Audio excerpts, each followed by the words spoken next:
Oh, selamat datang. Yes, selamat datang. Kalau ada permintaan saya klik kok bisa masuk. Shalom, shalom, selamat malam. Sodik Mahamudud.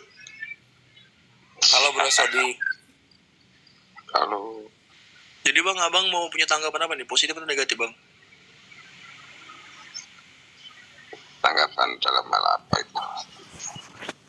Dalam hal tentang orang-orang dalam agama abang yang selalu mengintervensi agama orang lain. Bahkan sampai cari umat loh. Gitu. Kok kata-kata dipakai intervensi itu maksudnya gimana? Intervensi itu begini loh, Ikut campur. menyalahkan. Itu sok tahu tapi tidak tahu gitu loh. Iya. Bahasa sederhananya sinonimnya ikut campur. Itu bang. Ikut campur. Iya. Ya kan, ketika orang lain di sini lagi bicara tentang apa yang mereka yakinin, terus dengan nyolong datang orang-orang dari agama abang kan ikut campur gitu. Tuhan lu tuh apaan sih, nggak asik banget, coba digituin bang. Misalnya gitu. gini, ini salah satu ini yang serang didengung-dengungkan loh. Tuhan kalian tuh manusia gitu. Tuhan kalian manusia. Nah itu iya. bentuk intervensi. Menyalahkan tanpa memahami, kan gini. Kita tuh bertanggung jawab, orang Kristen tuh bertanggung jawab bahwa yang kita imani itu berdasarkan kitab suci kami, bukan hasil ide. Nah, kalau kami mengatakan Yesus itu bukan manusia, itu karena ada dalilnya. Misalnya firman itu telah menjadi manusia, Yohanes 1:14. Gitu. Enggak, ini contoh. Jadi kalau dikatakan dituduh bahwa Tuhan kami manusia, itu tuh tuduhan atau menyalahkan tanpa tahu bahwa yang kami imani itu berdasarkan Alkitab, bukan berdasarkan ide. Nah, ketika kami mengatakan bahwa firman itu adalah Allah, Yesus yang dilihat manusia itu secara sejarah adalah manusia, tapi dia itu adalah Allah karena firman itu telah menjadi manusia. Nah, ada orang memotong gitu, dia cuma melihat bahwa kalau kalian tuh menyembah manusia loh. Nah gitu. Nah disitulah kita sedang menjelaskan iman kita gitu. Nah intervensinya tuh begitu sampai disalah-salahin, digob-gobkan gitu, disebut gitu. Itu. Artinya merasa orang Kristen itu merasa direndahkan dengan kata-kata itu, apa begitu? Bukan direndahkan, ikut campur bang, ikut campur. Ngapain so asik ikut campur? Dikecam. Merasa dikecam. Kok dikecam? Enggak, maksudnya kalau forum diskusi kan namanya, kalau nggak diskusi sih ya itu urusan mereka ya. Kalau dalam diskusi masuk room gitu, itu namanya maksudnya kamu tuh salah, lu salah, lu bertobat lu tahun sekarang masih nyembah manusia gitu. Nah kalau itu kan itu masuk area publik tuh yang pasti dibaca orang. Nah orang yang membaca itu kan ada hak untuk mengklarifikasi, bukan gitu. Nah kalau sampai cuman mengklarifikasinya aman, ini kan akhirnya sampai kepada misalnya ujaran kebencian, sarkasme dan lain sebagainya. Artinya di situ tidak ada toleransi, karena toleransi itu artinya adalah membiarkan orang memahami, punya pemahaman masing-masing gitu.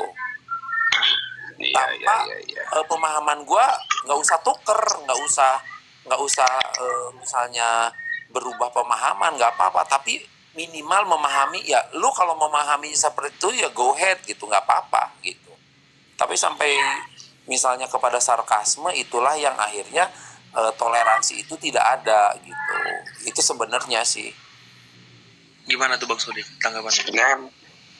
Iya, sebetulnya kalau menurut kami ini toleransi ya, masalah toleransi itu sudah tertera di dalam surat Al-Kafirun. Apa itu lakum dinukum waliyadin, itu cukup sudah bagimu agamamu bagiku. Artinya bagi mereka yang memang yakin, karena yakin itu merupakan suatu yang sifatnya pribadi kan gitu. Maka silakan gitu kalau yakin. Terus, tapi kalau terekspos, terbahas, ya kalau sudah terbahas, artinya ada orang lain yang ingin tahu atau ingin memahami, baru itu ada sejenis perdebatan dan sebagainya. Di saat itulah maka apa istilahnya akan timbul berbagai konsep, berbagai ide, pendapat. Enggak dan bang, sebagainya. nanti dulu narasimu tentang itu bang. Ini kita yang lagi bicarain masalah orang yang intervensi sampai cari umat. Itu bang. Iya, makanya di situ saya juga gitu. Sebagai orang Islam juga, kami sebagai orang Islam itu sudah punya prinsip satu, tidak akan mengganggu terhadap umat lain. Intinya di situ. Karena apa? Sudah sejak dulu kala, zaman Rasulullah juga ada, orang Yahudi juga ada, orang Nasrani juga ada, kan gitu. Dan mereka hidup berdampingan, kan gitu kan. Kan tujuannya di situ. Silakan, makanya dinaskan di situ. Lakum dinukum, bagimu agamamu, bagiku agamaku. Kalau masalah ekspos, apa itu istilahnya yang mengandung perdebatan, ya memang ya namanya perdebatan itu antara keyakinan diadu dengan keyakinan yang lain. Nah, makanya harus dingin mengatakan menanggapi sesuatu yang sifatnya mengarah intoleransi, kan begitu. Itu saja sementara. Terima kasih. Iya, jadi begini bang. Jadi begini, maksudnya begini. Pertanyaannya begini. Jawaban setengah hatinya. Kenapa kok orang-orang abang-abang ini tidak tahu tapi so tahu tapi tidak tahu gitu loh. Jadi maksud saya begini. Kalau bodoh diajarin, kalau pintar ngajarin. Tapi ya tentunya pasti teman-teman nggak bisa ngajarin kami karena kami lebih cerdas. Karena Alkitab milik kami. Ajaran Tuhan Yesus adalah ajaran kami. Jadi memang ya saya cuma saranin aja bahwa dalam memahami Alkitab itu kami lebih cerdas gitu loh. Jadi kalau teman-teman nggak bisa memahami, ya mari kami ngajarin baik-baik. Jadi kalau nggak bisa, jangan memaksakan diri, karena itu akan mempermalukan diri sendiri gitu loh. Jadi kenapa gitu loh. Jadi pertanyaannya kenapa gitu. Ya. Jadi gini, kita memang istilahnya nggak perlu merasa paling pintar, kan gitu. Intinya di situ, nggak ada yang pintar, hanya Allah Tuhan semata lah yang pintar. Kita hanya manusia yang punya tingkat kecerdasan di bawah, sama rata, semua manusia itu sama. Cuma bedanya pengalaman dikit itu aja, atau pernah belajar atau belum belajar, kan gitu. Terima kasih. Sama-sama. Ya sama-sama kan, sama-sama. Terima kasih untuk jawaban setengah hatinya. Loh, kok setengah hati? Enggak, emang Pak Sidik ini emang kita kan dia punya sudut pandang yang seperti itu cukup bagus menurut saya, nggak setengah hati, memang dia mengungkapkan sudut pandang dia.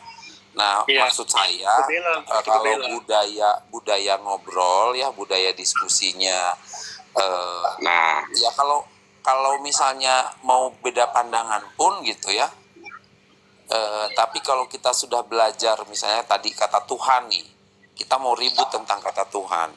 Nah kemudian ada fakta-fakta sejarah misalnya, dari mana sih itu kata Tuhan. Nah artinya orang tuh tidak bisa mengklaim karena ada bukti-bukti data sejarah. Misalnya kalau orang Kristen ada kata bahasa aslinya itu Yesus itu adalah Tuhan, dari kata kurios artinya Tuhan. Kalau di bahasa Indonesia dicari padanan katanya adalah Tuan, yang mendekati itu kemudian nanti ada perubahan tulisan jadi Tuhan, artinya Tuan dari segala Tuan. Itulah makna yang tercantum di Alkitab. Bukan tuan tanah, bukan tuan takur, tapi makna yang dikunci di Alkitab, maksudnya tuan di situ sang penguasa adalah Tuan dari segala Tuan, makanya kata-katanya Tuhan gitu. Nah sementara kan orang yang membaca, yang punya perspektif berbeda, memaknainya yang di Alkitab itu jadi berbeda. Nah itulah diskusi yang maju menurut saya. Jadi akhirnya ya udah, lu kalau kamu punya pengertian itu ya terserahlah. Tadi hukum wina apa nggak nggak bisa ngomongnya agamamu bagiku agamaku gitu. Itu kan jadi enak gitu. Iya, jadi diskusinya tuh sampai kepada kedewasaan dalam akhirnya orang tuh punya perbedaan dalam sudut pandang, apalagi keyakinan gitu kan, sampai kepada titik itu gitu. Ya, betul sekali. Betul sekali. Jadi rujukannya jelas kata Tuhan itu, bro. Itu sudah jelas-jelas kepada Yesus dan adalah Yesus gitu. Kok jadi ini kalian banding-bandingin Tuhan kalian? Aduh, jangan versus loh. Iya, itu kata Tuhan itu karena sementara itu ada dalam bahasa Inggris namanya Lord itu. Iya bang, dalam bahasa Inggris juga ada Dio. Karena kan kalau di Inggris itu penggunaan kata Lord itu bisa kepada manusia. Misalnya misalnya hakim, milord, itu kan Lord. Misalnya hakim itu milord, atau nggak perdana menteri my lord, atau my lord ada gitu. pangeran lord gitu. Nah, kalau di Inggris dibedakan, Allah itu God gitu. Nah, God ya. Iya. God. Nah, Yesus itu Tuhan. Yesus ini dipanggil dua waktu Thomas ketemu. Yesus itu adalah Allah dan Tuhan. Jadi Yesus itu punya panggilan dua, dia Allah dan dia Tuhan. Nah, pertanyaannya kalau misalnya mau tahu kenapa dia disebut Allah? Karena dia adalah Sang Firman yang telah menjadi manusia, Yohanes 1:14 gitu. Iya, Yohanes. Tapi ketika dia menjadi kemanusiaan yang nampak, dia dipanggil Tuhan, penguasa gitu dari makhluk hidup gitu. Nah, Allah Sang Pencipta, Yesus itu sebagai Allah Sang Pencipta, dia juga sebagai Tuhan. Makanya Thomas memanggil dia, engkau adalah Allah dan Tuhan gitu. Nah, kalau makna ini dicampur baur, ya repot. Akhirnya tidak mengerti, tidak memahami. Ya nggak banyak orang juga, orang Kristen juga sama, banyak yang nggak paham juga gitu. Nah, ya itu. Kata itu memang penting. Kalau sudah paham kata, orang itu akan tidak ada masalah. Di sini kan banyak sekali kata itu diterjemahkan dari berbagai bahasa dan tingkatan tapi Pak, yang berbeda. saya tertarik tadi soal kata Lord tadi. Gimana menurut pemahaman Bapak itu? Tadi Bapak bicara kata Lord gitu. Biar kita Iya, bahas Lord di itu sini. yang sementara yang saya tahu dari bahasa Inggris itu artinya Tuhan. Kata Tuhan itu orang yang ya memang khusus untuk manusia. Betul itu kata Lord. Tapi kalau God itu hanya untuk boleh dikatakan suatu zat yang disembah. Oh my God itu. Ada kata my God bless you kan gitu. Semoga Tuhan memberkati kamu. Kan gitu. Bapak pernah dengar gak istilah begini? Allah is my Lord. Iya, Pernah dengar benar. gak? Pernah Kalau dengar gak? kata Allah gimana? Saya tanya, Bapak pernah dengar gak? Bahkan ada lagu Allah is my Lord. Misalnya Bapak lihat terjemahan Quran Yusuf Ali, bahwa kata Lord itu juga bermakna Tuhan dalam terjemahan Quran ini, Pak. Bapak pelajarilah ya. Jadi ada lagu dalam bahasa Inggris, Pak. Jadi kita harus memakai perspektif pengguna bahasa, bukan pengertian kita gitu loh. Ternyata orang Inggris, Pak, nyanyi, Muslim Inggris nyanyi, ada kata Lord untuk Allah. Allah is my Lord gitu loh. Ya, Bapak searching di Google lah sekarang, ada judul lagu Allah is my Lord, ada tuh. Itu Gini ya. kisi-kisi begitu deh. Kalau ya, Pak, itu ya. Boleh ya, saya sedikit memahami itu. Karena saya katakan kata itu bisa diartikan satu sesuai dengan kondisinya. Ya, sesuai dengan kondisi mana suatu bangsa itu, sesuai dengan pemahamannya suatu bangsa itu, dan sesuai dengan tingkat berpikirnya orang yang mengartikan kata itu. Paham ya? Jadi kalau ada kata tadi mengatakan Allah is my Lord, ya Allah itu Tuhan kami, kalau bahasa Inggris di situ, ya Allah itu Tuhan kami, kata Tuhan itu berarti mengarah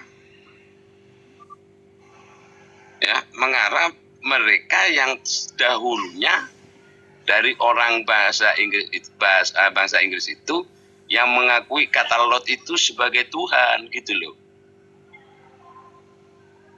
Ya kayak beginilah Pak, contohnya ya, misalnya tiada Tuhan selain Allah. Saya memaknainya adalah tidak ada yang menguasai segala sesuatu di dunia ini selain Allah. Kan gitu artinya. Tidak ada satupun yang menguasai apapun selain Allah, gitu kan?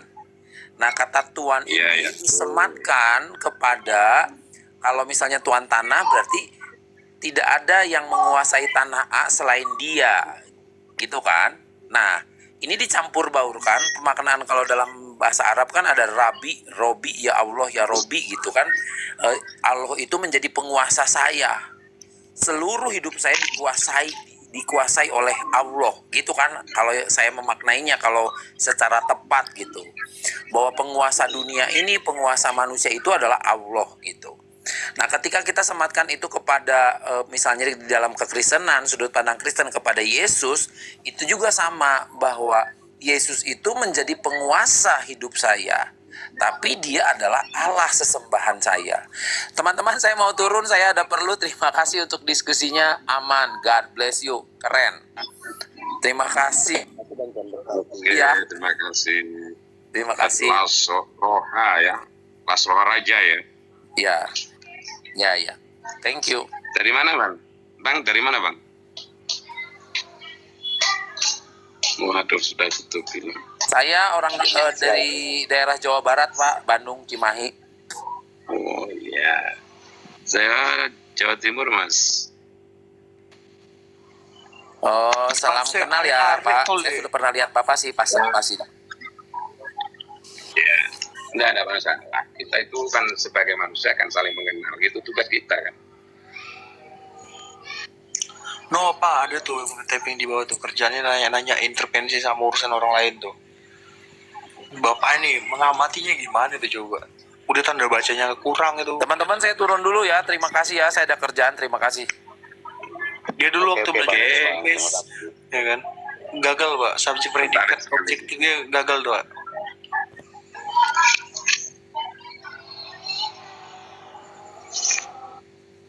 Tadi yang intervensi gimana ceritanya itu? Kok masih istilahnya kok kata yang dipakai intervensi? Apakah yang sekarang terkenal dengan kata cawe-cawe apa itu ya? Iya, bisa. Intervensi, Pak. Manusia gabut yang intervensi sama urusan orang lain. Kayak yang di bawah itu kan, history about immortality and divine gitu ya. Di dalam sejarah gitu ya. Mana tuh? Terus nanyain bukti gitu ya, Pak. Gimana tuh, Pak? Nickname-nya Kun Payakun gitu, Pak. Tapi hidup dia tuh nggak ada yang namanya itu tabayun gitu.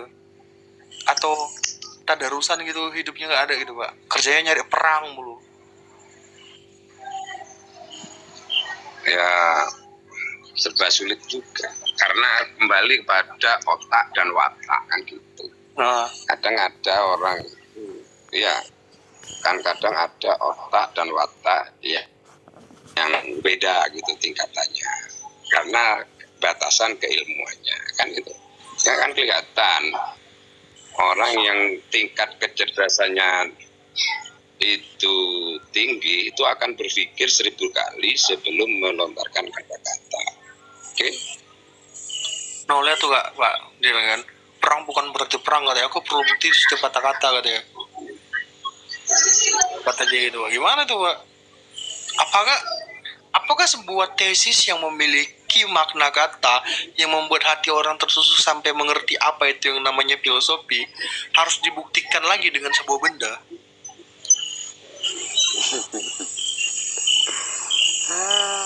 Enggak, ini pertanyaan tuh yang di bawah, Pak. Gitu. Iya.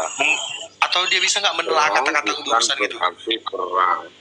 Aku perlu bukti dalam setiap kata-kata. Ini bahasa apa kira-kira? Ya itu dia, Pak. Mungkin dia juga nggak tahu kalau bukti itu hanya apa tuh, bukti itu kayaknya butuh tiga objek gitu ya kan. bukti fisik, ya iya, kan? iya, Bukti, iya. bukti saksi sama bukti ahli gitu. Kayaknya dia cuma butuh bukti fisik doang gitu. Yang duanya nggak butuh dia. Kita pahami, ya, kata-kata perang ini sudah mengarah pada tindakan fisik, kan begitu mungkin ya.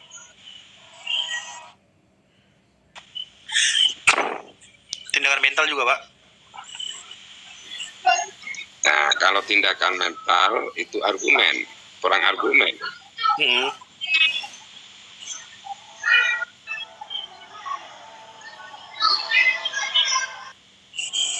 Mau tuh, Pak. Ini ada yang tanya juga.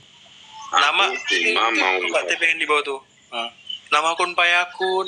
Terus tiba-tiba dia bicara tentang bagaimana fisik seorang yang abadi gitu ya. Keren nggak tuh pertanyaan, Pak? Itu konyolan yang asik aja. ini tulisannya kayaknya Cina ini. Kun fayakun. Tapi kita harus apa istilahnya, jangan sampai terbelah belah dengan suatu pandangan yang berbeda. Kan intinya di situ. Itu tadi Biar kan. beda pandangan. Ya, biar beda pandangan. Ya, kembali pada masing-masing. Itu tadi yang kami bahas, Pak, intervensi orang-orang dari umat Bapak itu. Kata sebetulnya itu hanya statement sebetulnya, Pak. Statement Iya, itu buat apa? Enggak, ya, buat kalau apa dia? Buat apa dia intervensi terhadap iman orang lain sampai bikin statement kayak gitu, coba ya kan? Sedangkan urusan dalam iman dia sendiri belum selesai gitu dianya. Gitu loh, Pak. Mau tahu jawabannya nggak? Juma tuh udah jawab. Pak, kenapa kata Juma kami mempertanyakan Yesus? Karena Quran kami menceritakannya.